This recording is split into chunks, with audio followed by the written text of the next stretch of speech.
नमो नारायण। राधे राधे। श्रीमद् भगवद गीता के 9वें अध्याय के 32वें श्लोक में जो भगवान अर्जुन से कह रहे हैं उसकी मैं चर्चा करूंगा। इसके पहले आप लोग बेल आइकन दबा करके और सब्सक्राइब कर लें चैनल को, ताकि श्रीमद् भगवद गीता का हर प्रसंग आपको सुनने को मिले और यह विशेष रूप से प्रसारित की गई गीता आपको याद हो। यह आपका सनातनियों का मुख्य विषय है। इसे समाज के हर प्राणी जान सीख सकते हैं। आइए चर्चा करते हैं। मां हि पार्थ व्यपाश्रित्य ये पिस्यु पापयोनयः स्त्रियो वैश्यस्तथा शूद्रस्ते पियांते पराम गतिम।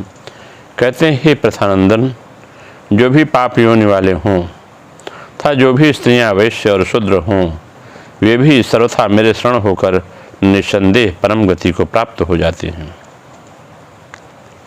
मां हि पार्थ व्यपाश्रित्य यान्ति परम गतिम।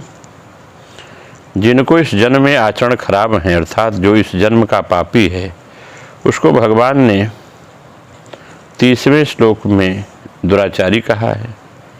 जिनके पूर्व जन्म में आचरण खराब थे, अर्थात जो पूर्व जन्म के पापी हैं, उनको आपने पुराने पापों का फल भोगने के लिए नीच योनि में पैदा हुए हैं, उसको भगवान ने यहाँ पाप योनि कहा।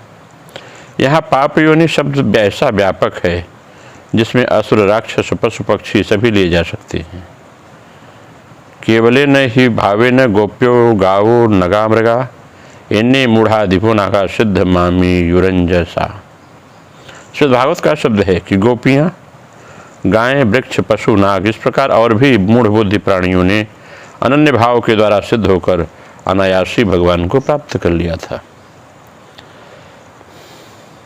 ये सभी भगवत भक्ति के अधिकारी माने जाते हैं। शांडिल्य ऋषि ने कहा है, जैसे दया, क्षमा, उदारता आदि सामान्य धर्मों के मात्र मनुष्य अधिकारी हैं, ऐसी भगवत भक्ति के नीची से नीची योनि से लेकर ऊंची से ऊंची योनि तक सभी प्राणी अधिकारी हैं। इसका कारण यह है कि मात्र जीव भगवान के अंश होने से भगवान की तरफ चलने में, भगवान की भक्ति करने में, भगवान के सम्मुख होने में अनधिकारी नहीं है। ये उसके अधिकारी हैं। प्राणियों की योग्यता अयोग्यता आदि तो सांसारिक कार्यों में है, क्योंकि योग्यता आदि बाह्य है और मिली हुई है तथा बिछुड़ने वाली है। इसलिए भगवान के साथ संबंध जोड़ने में योग्यता अयोग्यता कोई कारण नहीं है।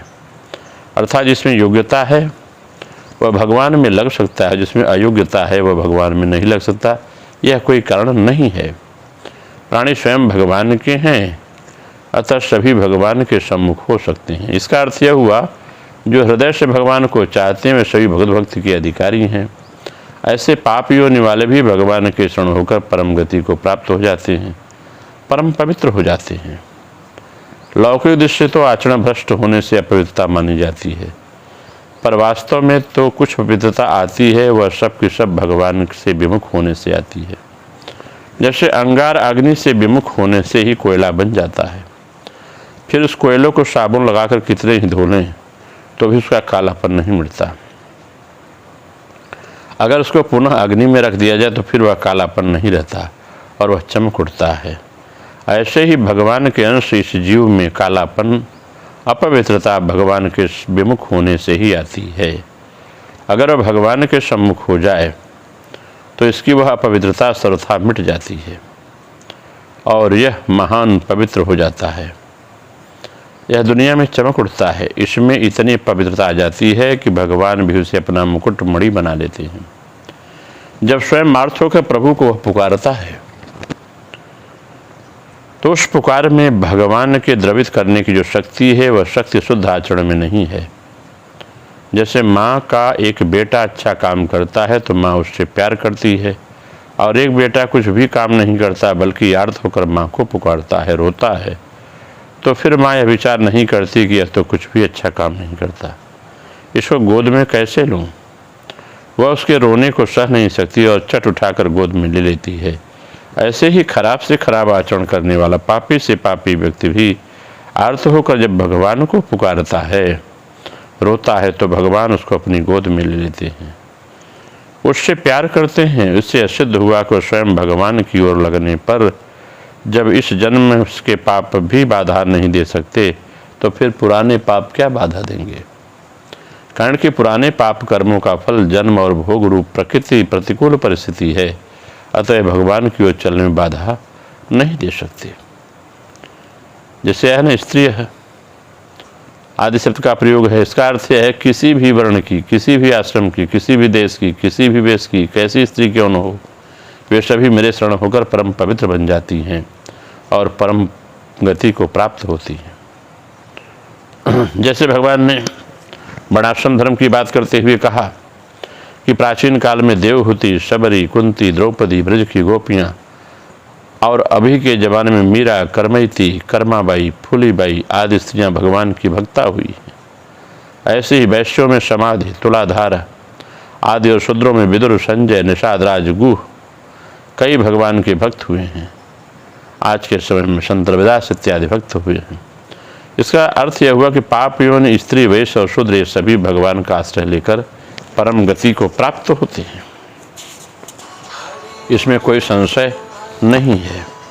जैसे माँ की गोद में जाने के लिए किसी बच्चे के लिए मनाही नहीं है क्योंकि वे बच्चे माँ के हैं, ऐसे ही भगवान का अंश होने से प्राणी मात्र के लिए भगवान की तरफ चलने में कोई मनाही नहीं है। पशु, पक्षी, लता आदि भगवान की तरफ चलने की समझ योग्यता नहीं है, फिर भी पूर्वजन्म के संस्कार से अन्य किसी कारण से भगवान के सम्मुख हो सकते हैं।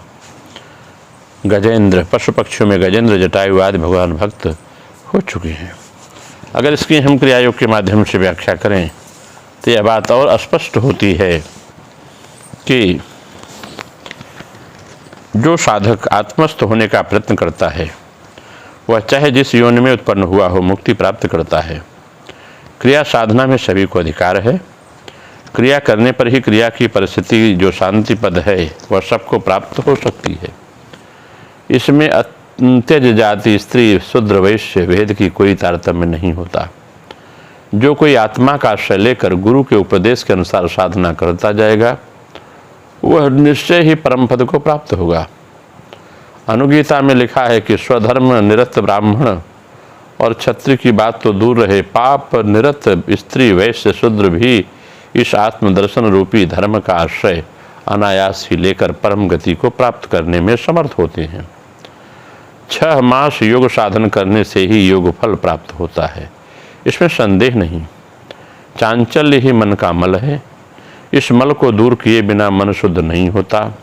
चित्त के चंचल होने पर परम पद साक्षात्कार रूप विमल ज्ञान समुदित होता है और साधक कृतार्थ हो जाता है। प्राणायाम के द्वारा इस नल की शुद्धि होती है। पश्चात शुद्ध हृदय साधन जीवन मुक्त अवस्था प्राप्त कर परमात्मा के स्वरूप का साक्षात्कार करते हैं और परब्रह्म के साथ अभिन्न भाव से अवस्थापन करते हैं। नमो नारायण। राधे राधे। आप सबका मंगल हो।